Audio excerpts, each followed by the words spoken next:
There is a word, one word. It appears in the very first sentence of the Gospel of John. Millions of people have read it. Billions have heard sermons built around it. Entire theological systems that have shaped the Western world for nearly 2,000 years, rest on what that word is claimed to mean. Most people assume John chose it carefully, that it arrived fresh, that it was new. It was not new. That word was already 600 years old when John wrote it down. And the man who first used it, the man who put the word on the map, had never heard of Israel, had never read a Hebrew scripture, was not thinking about God the way Israel thought about God. Not even close. His name was Heraclitus, and he lived around 500 BC, before Socrates, before Plato, before Aristotle, before the golden age of Greek philosophy that most people at least vaguely recognize. Heraclitus was working in a period so early that most people, even educated people, have never encountered him. He lived in a city called Ephesus, on the western coast of what is now Turkey. And he had a theory about the universe. He called it the Logos.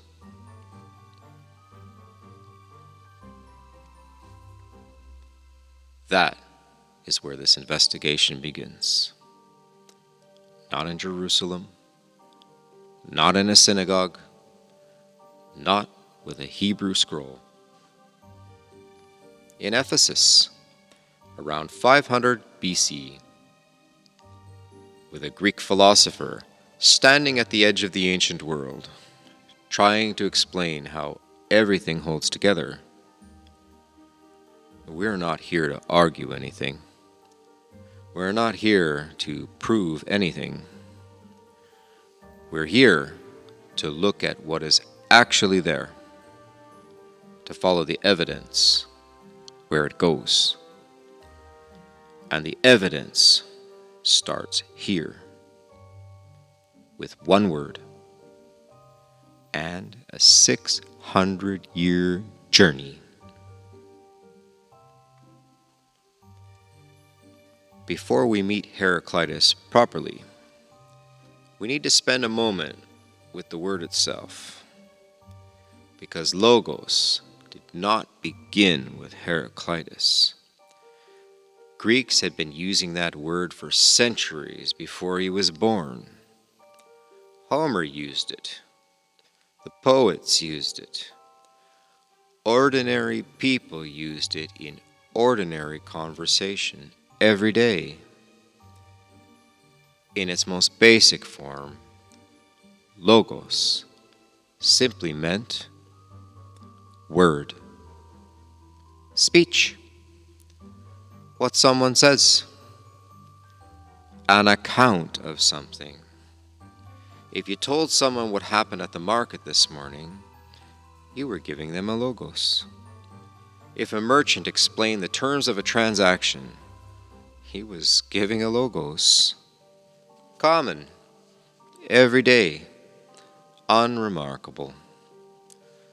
The word was furniture, present everywhere, noticed by nobody.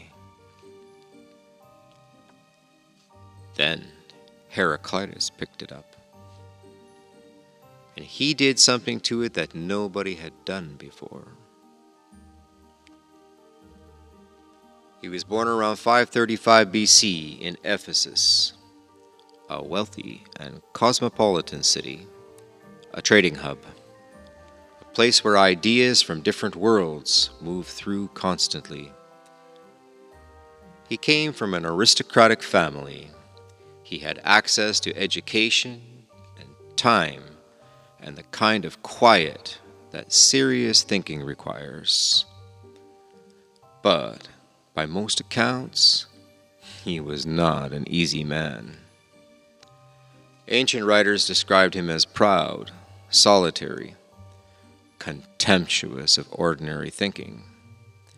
He believed most people move through the world half asleep, surrounded by evidence they never bothered to examine. He wrote his ideas down, one document. The fragments that survived are short, dense, deliberately difficult. One of those fragments has come down to us across 25 centuries. He wrote, "Although the Logos is common to all, most people live as if they have their own private understanding.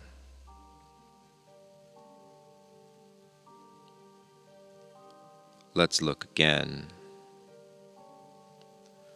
Although the Logos is common to all, most people live as if they have their own private understanding."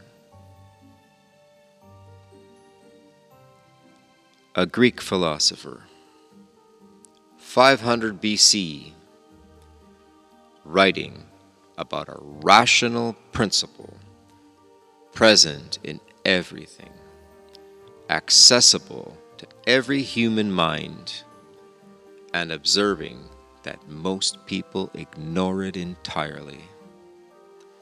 That they move through a world ordered by a deep and universal logic and never once stop to look at what is actually there. We're not drawing any lines from that fragment to anything else right now. We're just letting it sit. So, what did he mean by Logos? He looked at the world around him, and he noticed what every careful observer eventually notices. Everything changes. The river you crossed yesterday is not the same river today. Different water, different current, the same banks, but nothing inside them standing still. The fire burning in the hearth this morning is not the same fire burning tonight. The body you were born with is not the body you will die in. Nothing fixed, nothing permanent. And yet, the river is still a river. The fire is still a fire. The sun rises, the seasons turn. Cause produces effect with reliable consistency. Something underneath all that change is constant. There's an order to it. A pattern, a rational principle governing the movement of everything, not randomly, not chaotically, but with a coherence so deep and so consistent that a careful mind can study it and predict it and depend on it. Heraclitus called that principle the Logos. Not a god, not a being with a name and a history and a will directed at a particular person. A principle. Think of it this way. Gravity is not a person. You cannot write a letter to gravity. You cannot pray to gravity.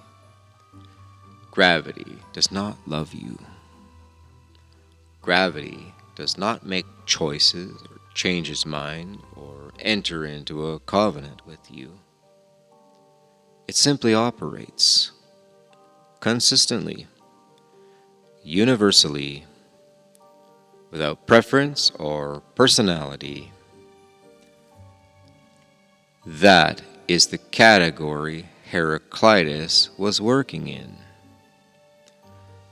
The Logos was the gravity of meaning,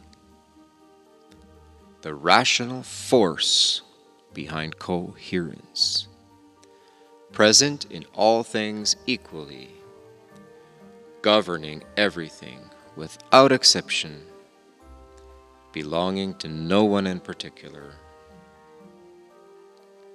The word for that, and this word is going to carry a great deal of weight in this investigation. Impersonal. Not personal. Not a being with a center of will and consciousness directed outward toward the world.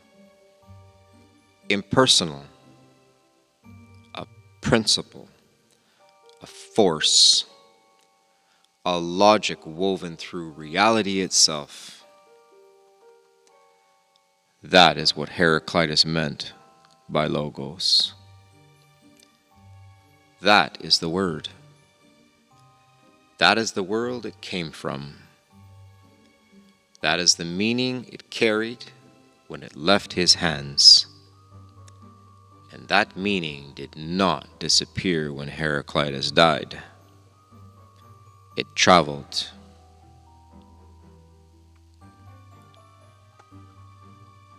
Heraclitus died around 475 BC. His idea did not. Ideas rarely die with the people who first have them, especially ideas that feel true, especially ideas that give serious minds a framework for understanding the world they live in. About 200 years after Heraclitus, a man named Zeno arrived in Athens. Not the Zeno most philosophy students encounter. A different one. Zeno of Citium. He came from Cyprus. He was a merchant's son, shipwrecked on a journey. He walked into a bookshop in Athens and picked up a book about Socrates. And something changed in him permanently. He stayed. He studied. He thought. And eventually, he began teaching. He taught in a public space, an open colonnade, a covered walkway where people gathered. In Greek, that kind of walkway is called a stoa. The people who followed his teaching became known as Stoics. That word has survived. You probably used it. In ordinary conversation today, a Stoic person is someone who endures hardship without complaint, someone who does not flinch, someone who absorbs difficulty quietly and keeps moving. That meaning is not accidental. It comes directly from from what these philosophers believed. Because what Zeno and his followers taught was this: the universe is rational, completely and perfectly rational. There is an ordering principle woven through all of reality. It governs everything: the movement of stars, the changing of seasons, the growth of plants, the birth and death of living things. Nothing falls outside its reach. Nothing happens by chaos. Everything unfolds according to a deep and perfect logic. They had a name for that ordering principle. They called it the Logos. The same word Heraclitus used. The same concept. But the Stoics built an entire system around it that Heraclitus only sketched. And here is where it gets genuinely interesting. The Stoics did not keep the Logos at a distance, out in the cosmos somewhere, abstract and remote. They said the Logos was inside you. Right now, as you breathe, as you think, as you reason your way through a problem, the capacity inside a human being to think clearly, to recognize patterns, to understand cause and effect, to make sense of the world, that capacity was not merely human. It was a fragment of the universal Logos living inside you.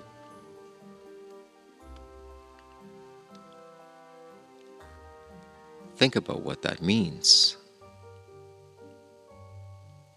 Every time a human being reasons carefully, every time a mind cuts through confusion and arrives at clarity, that is the Logos operating.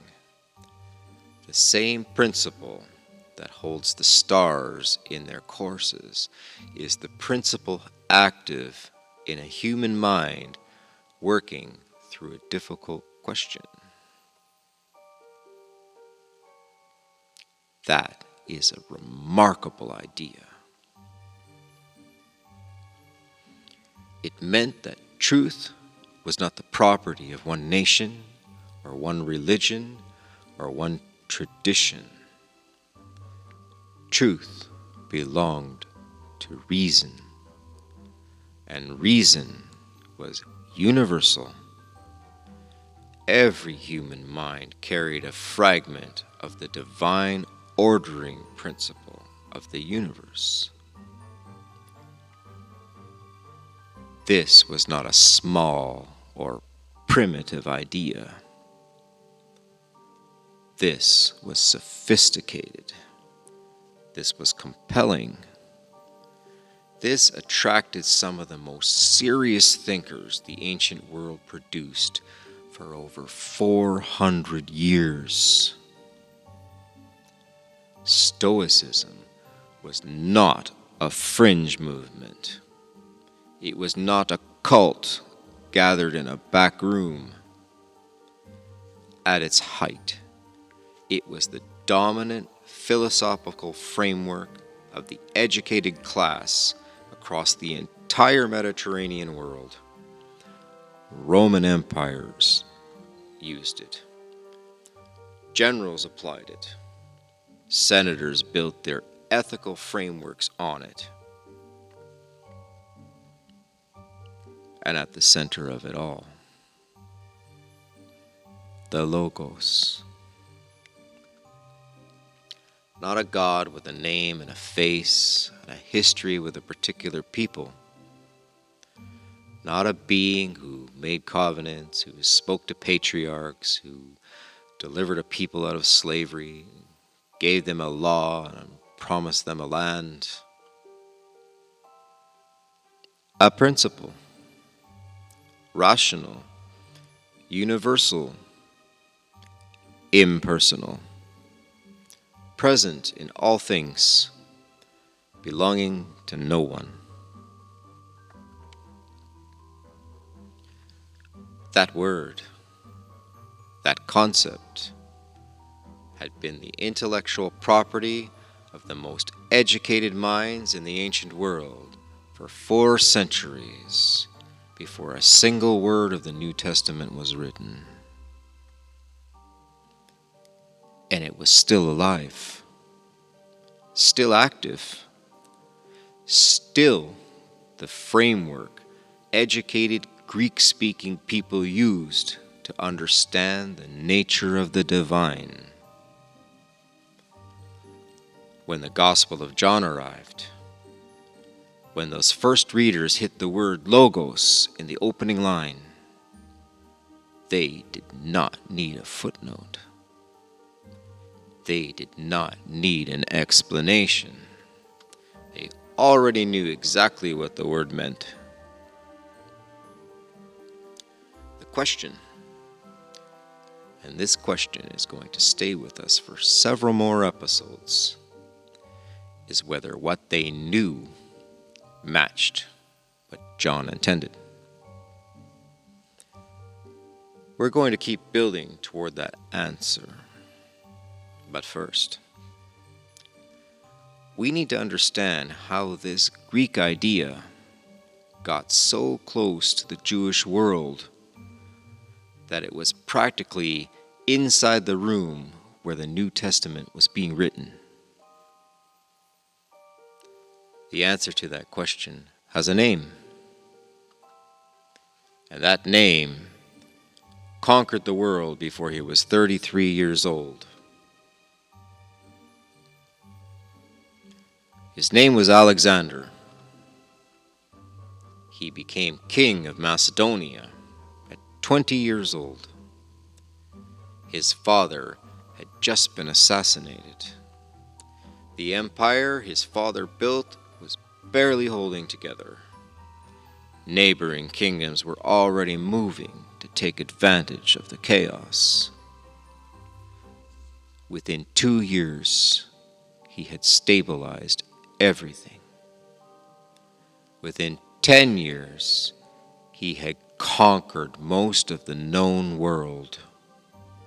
He died at 32. No military commander in human history moved faster across more territory. Egypt fell to him. Persia fell to him. The vast territory stretching east toward India fell to him. He never lost a battle. Not one. In 12 years of continuous campaigning, he built the largest empire the ancient world had ever seen. But the conquest is not the point of this story. What Alexander did after the conquest, that is the point.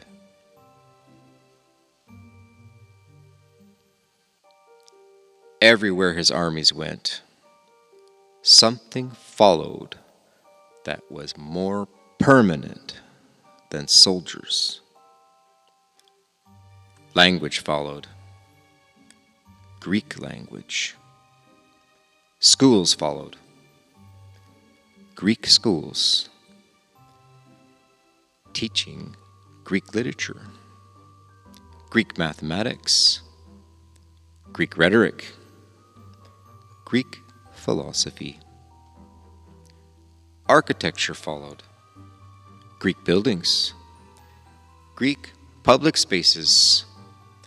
Greek city layouts with marketplaces and theaters and columned walkways where philosophers taught and merchants argued and ideas moved freely between strangers. Alexander did not just want to conquer territories. He wanted to remake the world in a Greek image. He founded cities and named them Alexandria, dozens of them, across Egypt, across Persia, across Central Asia, each one a deliberate transplant of Greek culture into foreign soil, each one a center of Greek language and Greek education and Greek ways of understanding the world. Now here is where we need to slow down, because what we're describing has a name. But before we use that name, let us make sure we understand what it actually felt like. Imagine a family, a Jewish family, living in Alexandria in Egypt. 3 generations ago, their grandparents came from Judea. They still worship the God of their ancestors. They still observe the traditions. They still know they are Jewish. But they were born in Alexandria. They grew up in Alexandria. And in Alexandria, Greek is the language of commerce. Greek is the language of education. Greek is the language you need if you want to participate in the world around you.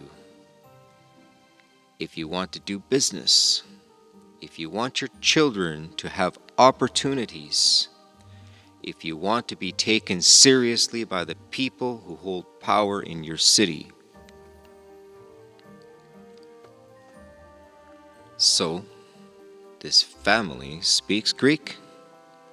Their children attend Greek schools.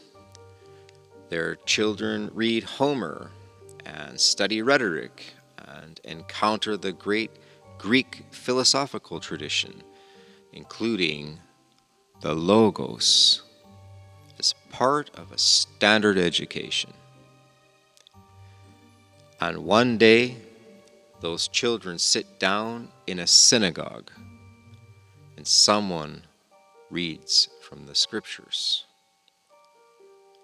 Not in Hebrew. In Greek. Because even the scriptures of Israel have been translated into Greek. Right there in Alexandria, by Jewish scholars, for Jewish communities who no longer read Hebrew fluently enough to access their own sacred texts in the original language. The word for what happened to this family, to this city, to this entire cultural landscape across the known world.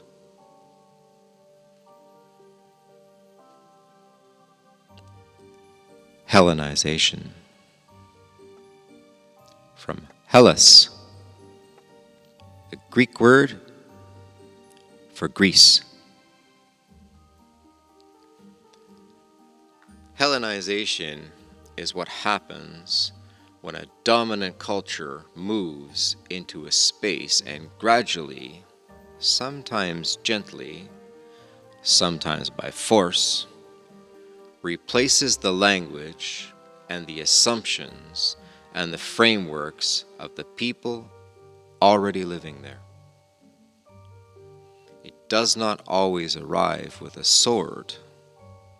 Sometimes it arrives with a school, a marketplace, an opportunity, a language your children need to learn if they want to survive in the world that they're growing up in. And it's extraordinarily effective because you do not notice it happening till it's already happened.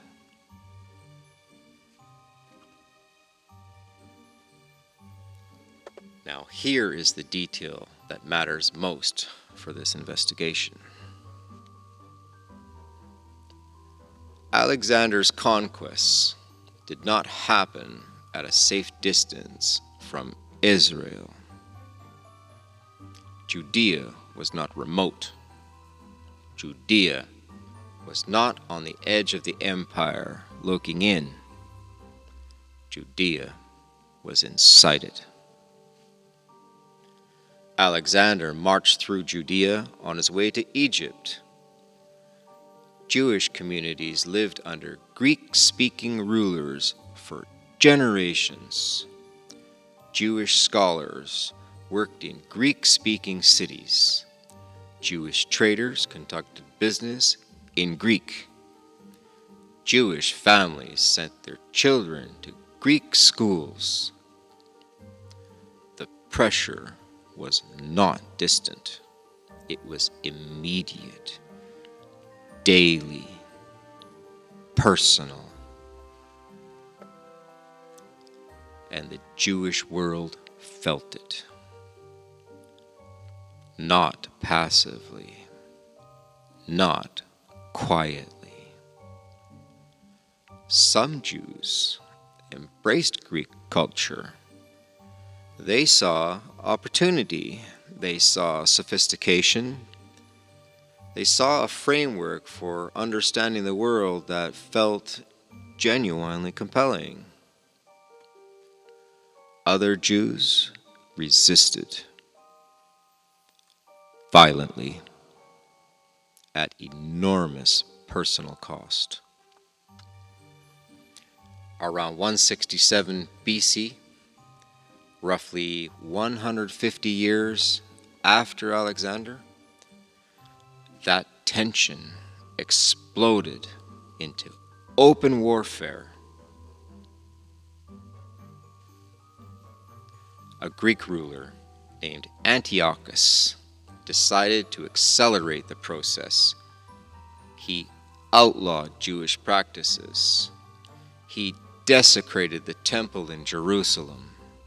He made it illegal to observe the Sabbath, illegal to circumcise children, illegal to read the Torah. Jews rose up against him. A family of priests led the resistance, the Maccabees. The revolt lasted years. People died. The temple was reclaimed. The story is still celebrated today in the festival of Hanukkah. That revolt was not about politics. It was about a people fighting to keep their identity, their language, their God, their way of reading the world from being dissolved into something Greek. They won the battle, but the cultural pressure never stopped. By the time Jesus was born, Greek was still the dominant language of the educated world. Greek philosophical categories were still the framework educated minds operated inside. Jewish communities across the Mediterranean world conducted their religious life in Greek. The word logos was not living in some distant philosophical library that had nothing to do with the world of the New Testament. It was in the air, in the cities where Paul wrote his letters, in the communities where the Gospels were read aloud, in the minds of the people who first encountered the claim that Jesus of Nazareth was the fulfillment of Jewish scripture. It was everywhere, and it had been everywhere for 300 years before John wrote his first line.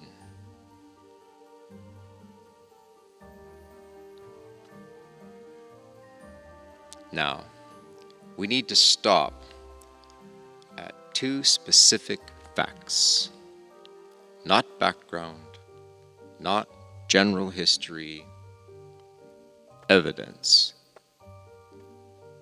Fact 1. The New Testament was not translated into Greek. This is worth saying again, because most people have never considered it. The New Testament was not originally written in Hebrew and then translated into Greek so that Greek-speaking people could read it. It was written in Greek from the beginning, in Greek, by men who thought and argued and reasoned and prayed inside a world where Greek was the common language of educated life. Not classical Greek, not the formal, elevated Greek of ancient philosophers and poets. Something closer than that, more immediate. The Greek of the New Testament is what scholars call Koine Greek. Koine simply means common,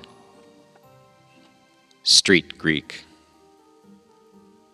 The everyday working language of the Hellenized world. The language a merchant used, a soldier used, a letter writer used, the language ordinary people spoke when they needed to communicate across different regions and different backgrounds. It was the universal tongue that Alexander's conquests made possible. When Paul wrote to churches in Rome and Corinth and Ephesus and Philippi, he did not write in Hebrew. He did not write in Aramaic. He wrote in the common Greek that every educated person across the Mediterranean world could read. When the Gospels were written and circulated, they traveled in Koine Greek, read aloud in Greek, copied in Greek, discussed in Greek. The word logos arrived with its history attached. Every person who encountered it already knew what it meant, because this was their language, the language they conducted their entire public life inside. Fact 2.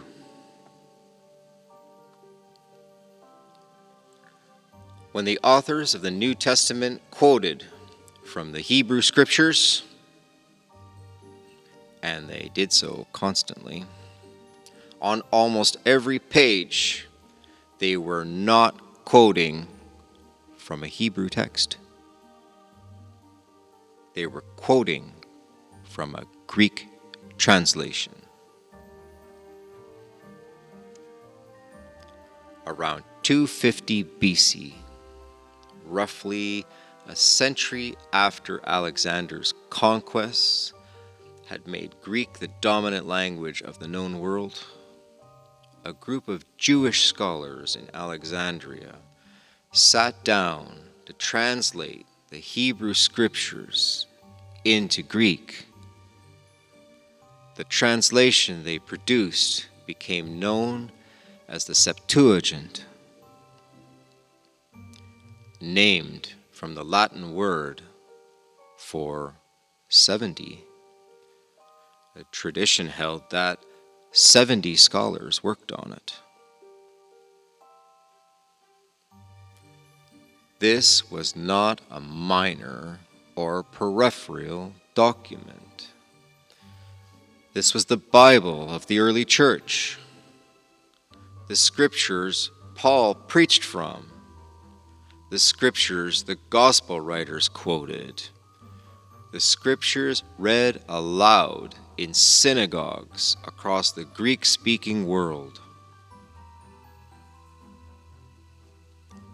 We're going to come back to the Septuagint in detail, because the story of what happened when Hebrew concepts were pressed into Greek vocabulary, that story deserves its own full investigation. For now, just hold on to this. 2 facts. The New Testament was written in Greek, and the Old Testament everyone was reading and quoting from was translated into Greek. The entire biblical world the early church inhabited was mediated through a language that had been carrying the logos concept for 6 centuries. That is not background noise. That is the environment.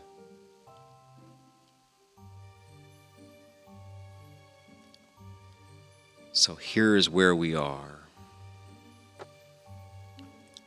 One word from 500 BC, carrying a specific meaning, built in a specific world by a man who had never heard of Israel and was not thinking about the God of Abraham. That word traveled through the Stoics, through the schools, and the marketplace, and the columned walkways of a Greek-speaking world, through the conquests of a Macedonian king who remade the intellectual landscape of the entire known earth.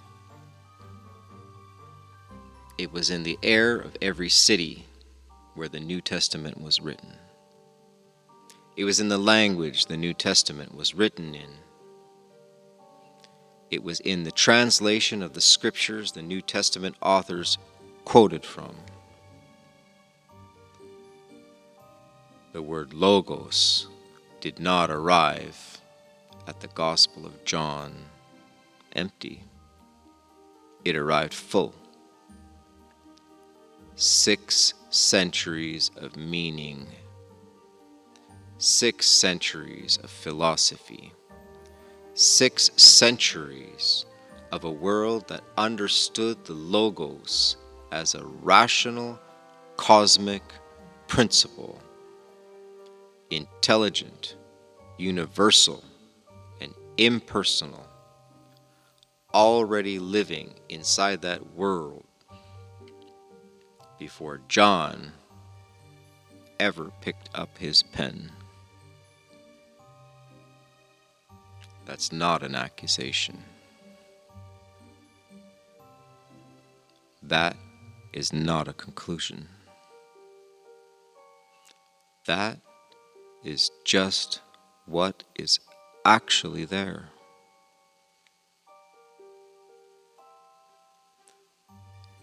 And what is actually there raises a question that this series is going to keep pressing on. when John wrote, "In the beginning was the Logos." Who was he writing for? And what did they hear?